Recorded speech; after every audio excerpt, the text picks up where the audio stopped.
Today on the topic show, Spider-Man video game is roasted for butchering the Spanish language by making it inclusive, aka removing gender. Chris Christie says it's time to move on from Trump and yet is immediately ratioed on Twitter himself. Ron DeSantis and Florida's Israel rescue operation goes viral. Los Angeles is ranked number 1 for organized theft 2 years in a row. What an accolade. Altria Q3 results are in. BP to purchase Tesla superchargers, Stellantis to invest $1.5 billion into a Chinese EV company, and Best Buy to recall 930,000 pressure cookers. All that much more on The Topping Show.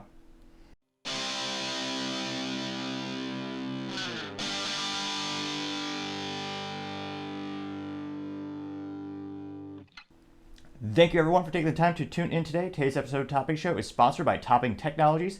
Topping Technologies is an IT value-added reseller and service company with a special proficiency in IT security. Heck, I see their founder at least twice a day. Gotta say he's quite handsome and brilliant. He's me, you see, that's the joke. If you're an IT leader or a business owner, you can reach the team at sales@toppingtechnologies.com. Also trying to get to 4,000 subscribers by the end of October, so if you click that button, I greatly appreciate it. I know it's a mere hours away. However, a wise pilot once told me, never tell me the odds. Now going over to the business part of the podcast, you have Altria Q3 reports is out, and they actually noticed a revenue decrease in part due to the ever-growing category of e-vaping and having knockoff brands.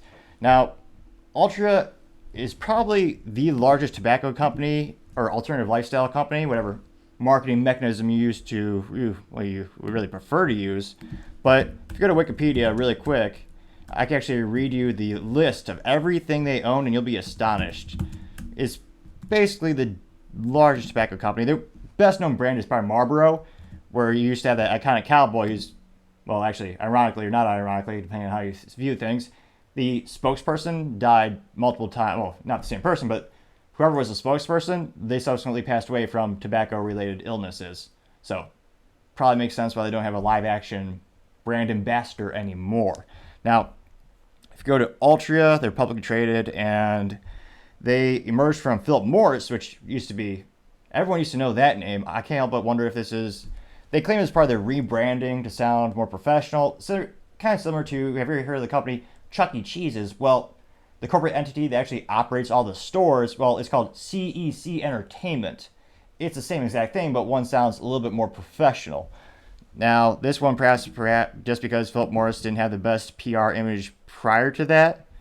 And of course, they use a bunch of consulting companies to actually see, what would be the best name for the company. And that's how they came up with Altria.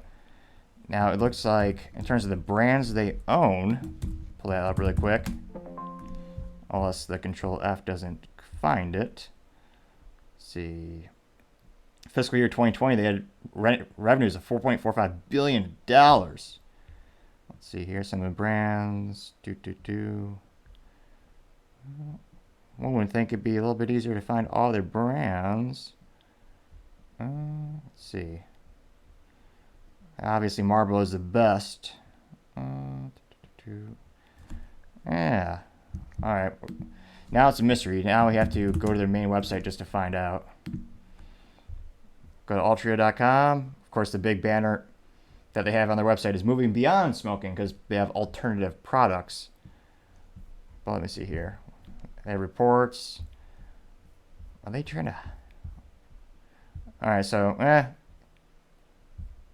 yeah, they really do... They're really not proud of all their individual brands that they own. Nevertheless, going to actual fiscal results... It looks like their quarterly or Q3 results came out last Thursday, fell short of Wall Street expectations, and the company narrowed its guidance for 2023 full-year adjusted EPS or earnings per share. Now, the Marlboro maker, this is thanks to CNBC, noted that its domestic cigarette shipment volume decreased 11.6%, which is terrible in terms of your sales. I can't imagine. Don't get me wrong, it's not bad as the Bud Light business blunder of the century where they lost 30% of their sales. But considering they're best well known for tobacco-related products, and that's down 11.6%, shows you kind of the continued shift in the smoking, or I don't know if you want to call it the nicotine industry, where now many people are enjoying copious amounts of vaping products. I think partially because you can do that product, you can partake in that product darn near anywhere, whereas smokers have been socially ostracized by myriad of politicians and business owners, so they just shut it down.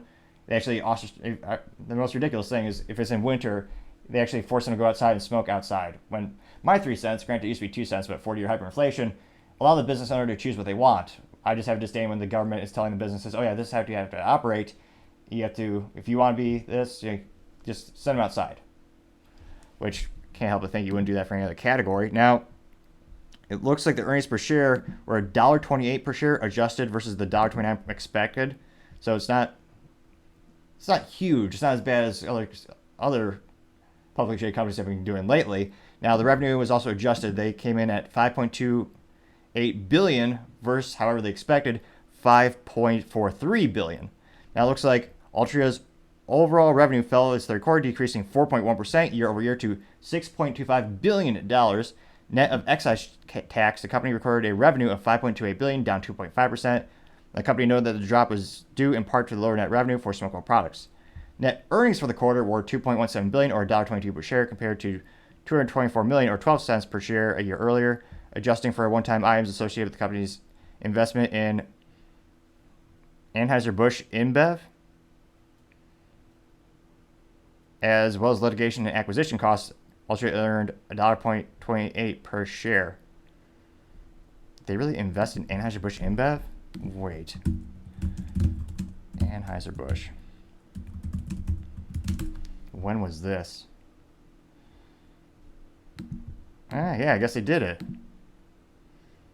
Altria owns 10%. Now, granted, this is coming from Seeking Alpha, a publicly stock trading company website. That was from July 20, 2023. An article actually noted they own 10% of that stock. That is astonishing. Like the rest of their website, their banner makes sense, moving beyond smoking. Although, I don't know what causes more damage, Bud Light or smoking. I would recommend Bud Light for sure. I can't pronounce most of the chemicals in smoking, but nevertheless, it looks like things are not doing well. Let's see here. And they're also talking in regard to the FDA. They're not actually cracking down on a lot of the counterfeits as much as they would like. Let's see here. In June, Altria completed its acquisition of Enjoy's e-vapor product portfolio for approximately $2.75 billion. And that is the only pod-based vape cleared for the U.S. market by the FDA. So that's a big green flag for investments. If you're the only product cleared for the U.S. market by the FDA, that sounds like things are going to be going pretty well for them in the future.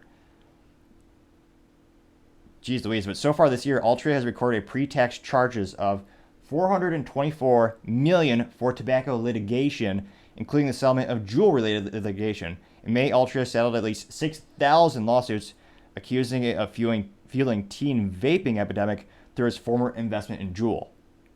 Which sounds, as far as I knew through the acquisition, depends on how hands-on they were. Let me see here. Now, Gifford also said the company's traditional tobacco business was nevertheless resilient, quote, resilient in a dynamic operating environment, unquote. And half the article also says how they're moving beyond tobacco, which seems to be the most cliched thing, even though I know they are investing in these other companies. It'll be interesting to see how their stock goes from here. Thank you again, everyone, for taking the time to tune in today. I know we're trying to get to 4,000 subscribers by the end of October. I know it's mere hours away. However, a wise pilot once told me, never tell me the odds. So if you can click that button, I would greatly appreciate it. Also, a comment is a great way to let me know how I can make the channel and the show better and better. Lastly, don't forget to take time to tell your family, tell your friends, tell your coworkers, heck, tell your enemies, tell anyone and everyone. Just stay safe and fight the good fight.